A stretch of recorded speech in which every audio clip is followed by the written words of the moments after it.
I played Antichamber this week, and we're going to talk about that one a little bit. I watched the other two games, but Antichamber is the one that I got to play. So I'll break down kind of my experience with Antichamber for you. I started it out, and I automatically saw what kind of a game this was going to be. And, I started making my way through the maze. And, I found a couple cool, interesting little tidbits, some cool effects, some little puzzler stuff that I liked. There were some things about this game that were fun and that I did like. Overall, though, I can see how it has a message. There's like a point to it. And, it's probably a pretty deep game. Unlike Stanley's Parable, I didn't look up how to get through this game. I just tried to play it as a gamer and just try to make my way through it. And I found a lot of the time I ended up in the same place over and over. And I kept running into obstacles that were really holding me back. I did find a couple cool Easter eggs or ways through the map that were pretty cool. I backed through one to get to a different area, which was kind of sweet. I will say there was one theory that was in this game.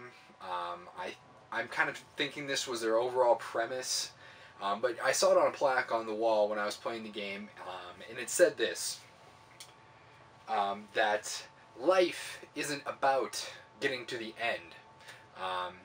And so I think that that's kind of what they're getting at with this game as well. You're not actually on a mission to go slay a dragon and, finish the quest and end the game. That's not what this is about. Part 2.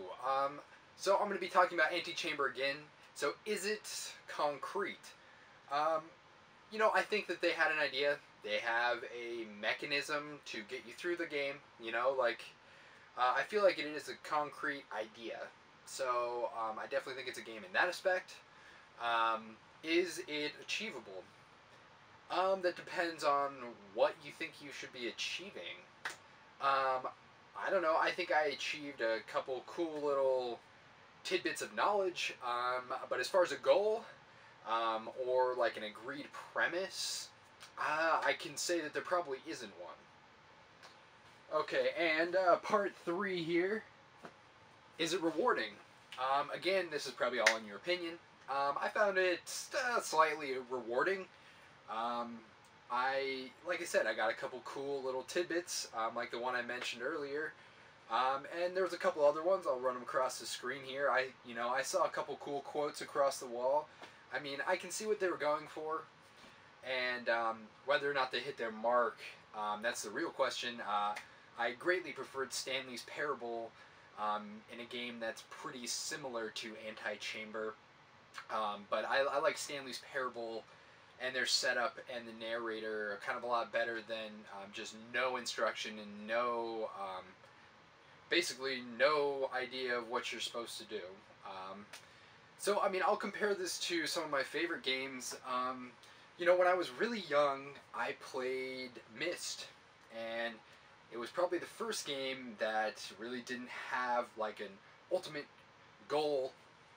Like you just searched through the world to discover what was there. And I can see what they're kind of going for here, but it's really not on like a Myst level or anything like that in my opinion. But also, I only did play for about 45 minutes.